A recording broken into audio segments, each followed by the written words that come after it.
দেখো বন্ধুরা, আমার ভিডিওটা ভালো লাগলে অবশ্যই লাইক কমেন্ট শেয়ার করে যাবে। আর তো চলো দেরি না করে আমরা ভিডিওটা শুরু করি। প্রথমে তেলটা দিয়ে নিচ্ছি, তেলের মধ্যে দিয়ে দিয়েছি পেঁয়াজ কুচি। পেঁয়াজ কুচিটা দেওয়ার পর একটু নেড়ে নিচ্ছি। একটু নেড়ে নেওয়ার পরে এর মধ্যে দিয়ে দেব 4টা ছোট ছোট আলু 4টা এর মধ্যে দিয়ে আলুর সাথে পেঁয়াজ কুচিটাও ভেজে নেব।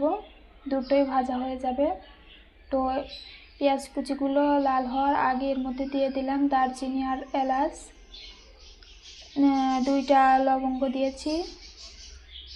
তো দিয়ে নেওয়ার পরে এর মধ্যে দিয়ে দিচ্ছি আদা বাটা, জিরা বাটা, রসুন বাটা, মরিচের গুঁড়া, ধনে গুঁড়া।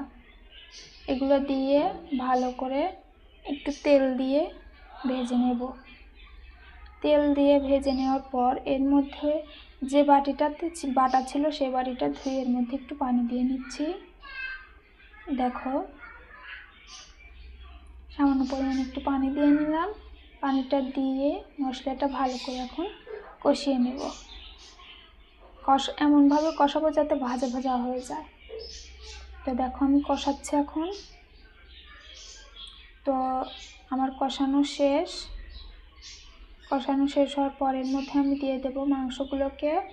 দেখো, আমি মাংসগুলো পিস ছোট করে ফেলেছি, কেটে ছোট ছোট করেছি। তো মাংসগুলোকে এর মধ্যে দেওয়ার পর নেড়ে চেড়ে ভালো করে প্রথমে আগে মশলাটার সাথে ভাজবো, তারপর এর মধ্যে একটু পানি দেব। পানিটা দিয়ে কষাবো, ভালো করে কষিয়ে নেব মাংসটা যাতে একটু নরম হয়। দেখো, মাংসটা আমার প্রায় কষানো শেষ। এর মধ্যে আমি দিয়ে দিয়েছিলাম অল্প একটু দুধ, মানে পরিমাণ মতো, তোমাদের যতটুকু লাগবে তোমরা দিয়ে দিবে। তো আমি দিয়ে নিয়েছিলাম।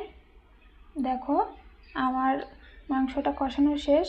এখন আমি চাউলটা ধুয়ে রেখেছিলাম পানি ঝরানোর জন্য, তো এর মধ্যে দিয়ে দিচ্ছি। চাউলটা দিয়ে দিলাম। এরপর ভালো করে নেড়ে চেড়ে ভেজে নেব চাউলটা। চুলা একটু লোতে দিয়ে আমরা চাউলটাকে ভেজে নিচ্ছি। দেখো, চাউলটাকে ভেজে নেওয়ার পরে আমি পানি গরম করে রেখেছিলাম, তো পানিটা এর মধ্যে দিয়ে দিচ্ছি। তোমরা পানিটা পরিমাণ মতো দিয়ে দেবে।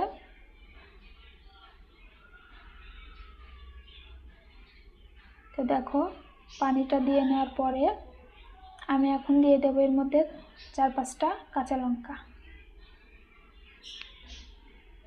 আস্তে দিবে, কেটে দিবে না। তো দেখো, কিছুক্ষণ পরে আমার বিরিয়ানি প্রায় হয়ে এসেছে।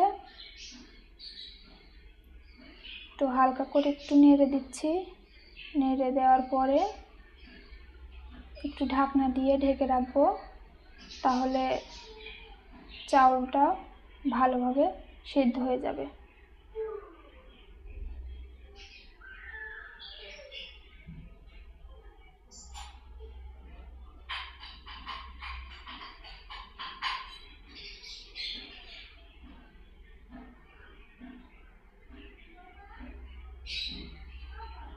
দেখো, আমার রান্নাটা শেষ। তো তোমরাও চাইলে এভাবে রান্না করতে পারো।